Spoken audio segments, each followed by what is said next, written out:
മലപ്പുറത്ത് വനിതാ ബി.ജെ.പി. നേതാവിനെ യൂട്യൂബർ ലൈംഗികാതിക്രമത്തിന് ഇരയാക്കിയെന്ന പരാതിയിൽ ഞെട്ടിക്കുന്ന വിവരങ്ങളാണ് പുറത്തുവരുന്നത്. യൂട്യൂബിലൂടെയും ഫേസ്ബുക്കിലൂടെയും വ്യക്തിഹത്യ നടത്തിയതിന് പിന്നാലെയാണ് പ്രതി വീട്ടിൽ കയറി അതിക്രമം നടത്തിയതെന്നാണ് യുവതിയുടെ പരാതി. യുവതിയുടെ പരാതിയെ തുടർന്ന് യൂട്യൂബർ കൂരാട് സ്വദേശി സുബൈറുദ്ദീൻ എന്ന സുബൈർ ബാപ്പുവിനെ വണ്ടൂർ പോലീസ് അറസ്റ്റ് ചെയ്തു. ഈ സംഭവം സമൂഹത്തിൽ വലിയ ചർച്ചയായിരിക്കുകയാണ്. സമൂഹ മാധ്യമങ്ങളിൽ താൻ ആക്ടിവിസ്റ്റ് ആണെന്ന് നടിക്കുകയും എന്നാൽ പുറത്ത് സ്ത്രീകളോട് മോശമായി പെരുമാറുകയും ചെയ്യുന്ന ഇയാളുടെ യഥാർത്ഥ മുഖമാണ് ഈ കേസ് പുറത്തു കൊണ്ടുവരുന്നത്. പരാതിക്കാരിയായ യുവതി മാധ്യമങ്ങളോടും പോലീസിനോടും വെളിപ്പെടുത്തിയ വിവരങ്ങൾ ഏതൊരു മനുഷ്യനെയും നടുക്കുന്നതാണ്. കഴിഞ്ഞ മാസം 10-ന് വൈകുന്നേരമാണ് യുവതിക്ക് നേരെ അതിക്രമം ഉണ്ടായത്. ഭർത്താവ് വിദേശത്തായതിനാൽ മകളോടൊപ്പം മാത്രമാണ് യുവതി വീട്ടിൽ താമസിക്കുന്നത്. ഈ സമയത്താണ് സുബൈർ ബാപ്പു വീട്ടിലേക്ക് അതിക്രമിച്ച് കയറിയത്. വീട്ടിലെ അടുക്കളയിൽ ജോലി ചെയ്തുകൊണ്ടിരുന്ന യുവതിയാണ് ഇയാൾ അതിക്രമിച്ചത്. ഞാൻ അടുക്കളയിൽ ജോലി ചെയ്തുകൊണ്ട് നിൽക്കവെയാണ് ഇയാൾ എന്റെ വീട്ടിലേക്ക് കയറി വന്നത്. എന്റെ മകളാണ് വാതിൽ തുറന്നു കൊടുത്തത്. അയാൾ നേരെ അടുക്കളയിലേക്ക് അതിക്രമിച്ച് കയറി വരികയായിരുന്നു. 3 മിനിറ്റിൽ ഒരു സ്ത്രീയോട് എന്തൊക്കെ വൃത്തികേട് കാണിക്കാൻ പറ്റുമോ അയാൾ അതെല്ലാം എന്റെ സ്വകാര്യ ഭാഗങ്ങളിൽ ചെയ്തു. യുവതിയുടെ വാക്കുകൾ ആ സംഭവം എത്രത്തോളം ഭീകരമായിരുന്നു എന്ന് വ്യക്തമാക്കുന്നു. അതിക്രമം അതിരുവിട്ടപ്പോൾ യുവതി പ്രതിരോധിക്കാൻ ശ്രമിച്ചു. ഒടുവിൽ ഞാൻ ധരിച്ചിരുന്ന മാക്സി വലിച്ചുയർത്താൻ നോക്കിയപ്പോൾ അയാളുടെ കയ്യിൽ കടിച്ചു. യുവതി ഇങ്ങനെ പറയുന്നു.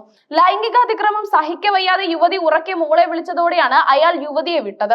മകൾ ഓടി വന്നപ്പോൾ സുബൈർ ബാപ്പു പിന്തിരിയുകയായിരുന്നു. വീട്ടിൽ നിന്ന് ഇറങ്ങിപ്പോകുമ്പോൾ ഇയാൾ യുവതിയെ ഭീഷണിപ്പെടുത്താൻ മറന്നില്ല. ഇത് പുറത്തു പറഞ്ഞാൽ നിന്നെ നാറ്റിക്കുമെന്ന് ഭീഷണിപ്പെടുത്തിയ ശേഷമാണ് അയാൾ വീട് വിട്ടു പോയത്. യുവതിയുടെ പരാതിയിൽ ഇങ്ങനെ പറയുന്നു. എന്നാൽ ഈ ഭീഷണിയിൽ ഒതുങ്ങുന്ന ഒന്നായിരുന്നില്ല സുബൈർ ബാപ്പുവിന്റെ പ്രവർത്തികൾ. വീട്ടിലെ അതിക്രമത്തിന് ശേഷം യുവതിയെ മാനസികമായി തളർത്താൻ ഇയാൾ സാമൂഹിക മാധ്യമങ്ങളെ ഒരു ആയുധമാക്കി. യുവതിയുടെ ചിത്രങ്ങളും വീഡിയോകളും മോശമായി ഫേസ്ബുക്കിലും യൂട്യൂബിലും അപ്ലോഡ് ചെയ്തു. ഇതിലൂടെ അവരെ അപമാനിക്കാൻ ശ്രമിച്ചു.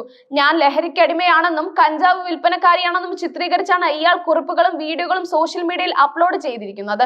യുവതി ഇങ്ങനെ വെളിപ്പെടുത്തി. ഇത് അതിക്രമത്തിന് ഇരയായ ഒരു വ്യക്തിയുടെ ജീവിതം എങ്ങനെയാണ് ഒരു സമൂഹ മാധ്യമ വേട്ടയാടലിലൂടെ കൂടുതൽ ദുരിതപൂർണമാക്കുന്നത് എന്നതിന്റെ ഉദാഹരണമാണ്.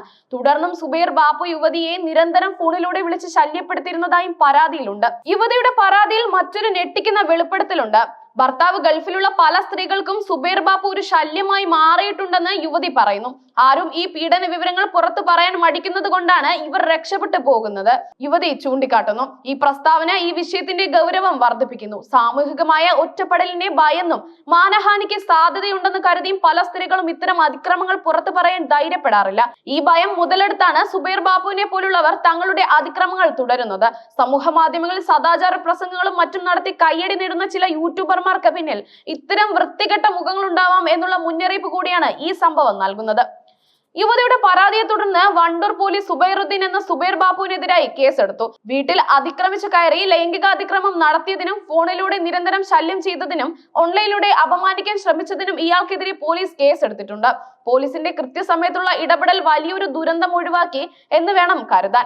യുവതിക്ക് നിയമപരമായ എല്ലാ സഹായങ്ങളും നൽകുമെന്ന് പോലീസ് ഉറപ്പ് നൽകിയിട്ടുണ്ട്. പ്രതിയെ അറസ്റ്റ് ചെയ്തത് കൊണ്ട് മാത്രം ഈ കേസ് അവസാനിക്കുന്നില്ല. പ്രതിയുടെ സമൂഹ മാധ്യമ അക്കൗണ്ടുകൾ പോലീസ് വിശദമായി പരിശോധിക്കുമെന്നും കൂടുതൽ തെളിവുകൾ ശേഖരിക്കുമെന്നും അറിയിക്കുന്നു. കൂടാതെ യുവതി ആരോപിച്ചതുപോലെ മറ്റ് ഇരകളുണ്ടോ എന്നും പോലീസ് അന്വേഷിക്കുന്നുണ്ട്. ഒരു സ്ത്രീക്ക് സ്വന്തം വീടിനുള്ളിൽ പോലും സുരക്ഷയില്ലാത്ത ഒരു സാഹചര്യമാണ് ഈ സംഭവം കാണിക്കുന്നത്. ഡിജിറ്റൽ ലോകം നൽകുന്ന സ്വാതന്ത്ര്യം ദുരുപയോഗം ചെയ്ത് വ്യക്തികളെ വേട്ടയാടുന്നവരുടെ എണ്ണം വർദ്ധിച്ചു വരുന്നുണ്ട്. ഇവിടെ ഭീഷണികളെയും അപമാനങ്ങളെയും അതിജീവിച്ച് പരാതി നൽകാൻ ധൈര്യം കാണിച്ച യുവതിക്ക് അഭിനന്ദനം അർഹിക്കുന്നു. അതേസമയം ഓൺലൈൻ ലോകത്ത് ഒരാൾ നല്ലവനാണെന്ന് സ്വയം നടിക്കുമ്പോൾ അയാളുടെ ഓഫ്ലൈൻ ജീവിതം എത്രത്തോളം മ്ലേച്ഛമായേക്കാം എന്നതിന്റെ ഒരു പാഠം കൂടിയാണ് ഈ സംഭവം. സമൂഹവും നിയമവ്യവസ്ഥയും ഇത്തരം അതിക്രമങ്ങൾക്കെതിരെ ശക്തമായ നിലപാടെടുക്കേണ്ടത് അത്യാവശ്യമാണ്.